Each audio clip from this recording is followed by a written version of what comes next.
Ah, ils en font pas trois, ils en font cinq.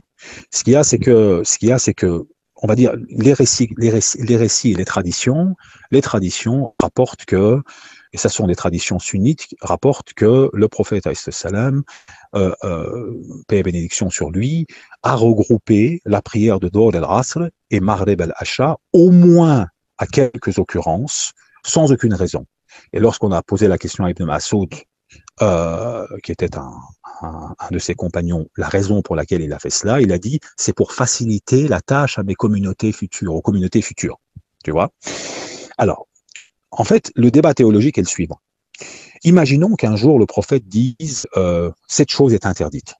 Alors, juridiquement, cette chose devient interdite à moins qu'il le permette par la suite. Tu vois? Et c'est chronologiquement on prend la dernière occurrence chronologique pour se prononcer sur l'interdiction ou la permission éventuelle. C'est par exemple la méthodologie qu'on utilise par rapport à l'alcool. L'alcool a été interdit en 3 fois sur l'espace de 9 années dans le Coran. Tu vois? Donc, c'est la dernière occurrence qui compte. Tu comprends ce que je veux dire?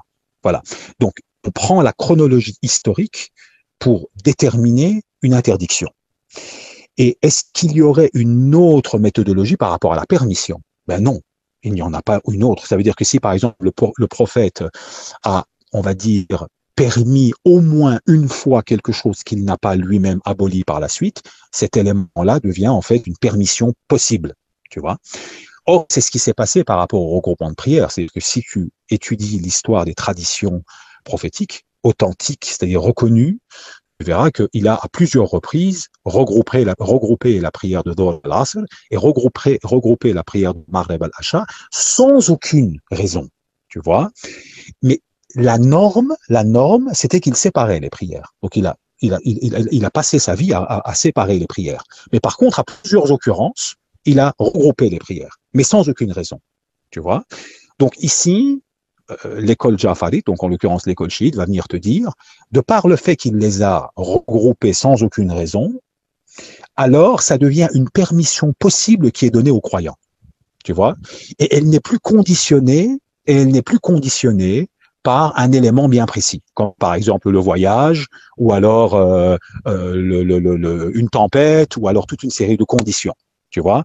Et donc, ici, le débat entre les écoles juridiques, c'est plus sur la précaution. C'est-à-dire que lorsque moi, j'ai posé cette question à de grands savants connus, tu vois, et lorsqu'on avait ces débats entre nous, il m'a répondu, ce que tu dis est vrai, mais si on permet aux gens de regrouper les prières, demain, ils vont regrouper, puis après, ils vont arrêter de prier. Et pour moi, je me disais, et peut-être que personne n'a mieux compris que le prophète, ce que le prophète n'avait pas compris, ça me semblait un peu illogique comme réponse sur cette question bien précise. Voilà. Voilà. Non, ils le font tout simplement.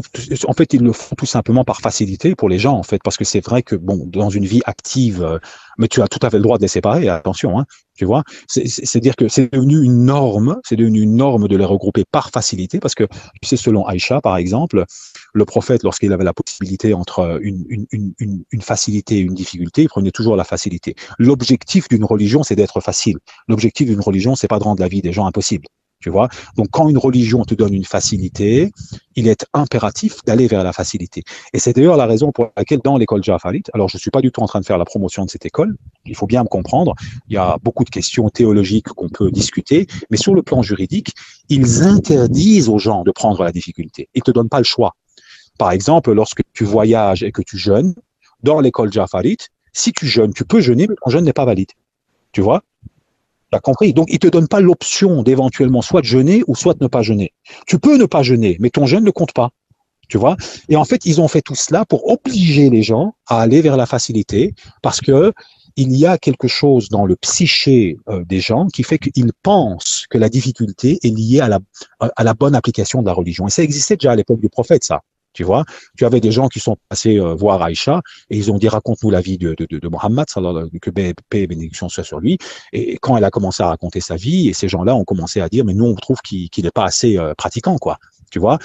Et il a fallu qu'il aille en ville et faire un discours et un speech devant tout le monde en rappelant que c'était lui le prophète. Parce que si tu veux, il y a ça dans la mentalité des gens. C'est-à-dire, plus c'est difficile, plus tu vas avoir une récompense, plus c'est religieux. C'est pas vrai. Tu vois, c'est pas du tout le cas. Tu vois, la religion n'est pas là pour rendre les choses difficiles aux gens. Et d'ailleurs, un des travaux, le travail principal des juristes musulmans était de trouver des solutions les plus pratiques et les plus réalistes et les plus faciles aux gens, plutôt que venir avec des discours totalement déconnectés du réel. Tu vois. Or aujourd'hui, ce qu'on peut percevoir dans les discours de la part des autorités religieuses, c'est qu'ils n'en ont strictement rien à faire de la réalité. Tu vois. C'était pas du tout le cas au 7e siècle. Hein. Tu comprends ce que je veux dire? Au 7e, au 8e, au 9e siècle, tu vois.